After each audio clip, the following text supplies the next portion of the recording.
প্রিয় দর্শক, এই মুহূর্তে আমাদের খুব কাছেই চলে এসেছে হুজুর কেবলার গাড়ি। আপনারা দেখতে পাচ্ছেন অল্প কিছুক্ষণের মধ্যে আমাদের গাড়িটি প্রদক্ষিণ করে যাবে আমাদেরকে। আপনারা দেখতে পাচ্ছেন হুজুর কেবলা সাবের শাহ মতিউল্লাহ আলী এই মুহূর্তে মুরাদপুর পেরিয়ে সামনে এগিয়ে যাচ্ছে। লাখো লাখো ভক্ত আছে কেন বিন্দু এই মুহূর্তে উপস্থিত রয়েছে, সালাম পেশ করছে। হুজুর কেবলার গাড়ি এই মুহূর্তে মানুষের যে পরিমাণ ঢল, যার কারণে হুজুর কেবলার গাড়ি এই মুহূর্তে আপনারা দেখতে পাচ্ছেন সাবের শাহ মতিউল্লাহ হুজুর কেবলা আপনারা দেখতে পাচ্ছেন।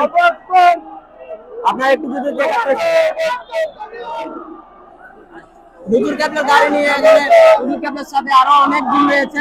প্রিয় দর্শক, মানুষের কি পরিমাণ ঢল আপনারা না আসলে বুঝতে পারবেন না। এই সেই হুজুর কেবলার সেই বিখ্যাত গাড়ি।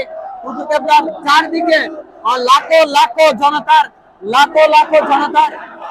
আপনারা দেখতে পাচ্ছেন, লাখো লাখো জনতা আপনারা ভিড় রয়েছে হুজুর কেবলার এই গাড়িটির আশেপাশে। লাখ লাখ জনতা আপনারা ভিড় করতে দেখেছেন। আপনাদেরকে একটু আরেকটু দেখানোর চেষ্টা করছি হুজুর কেবলার পিছনে সামনে লাখ লাখ জনতা, যে চট্টগ্রাম তথা সারা বিশ্বের মধ্যে অন্যতম জুলুস হিসেবে রয়ে যাবে। এখানে যে ছোট ছোট বাচ্চারাও চলে এসেছে তাদের যে সুন্দর আকাঙ্ক্ষা গুলো প্রকাশ করার জন্য।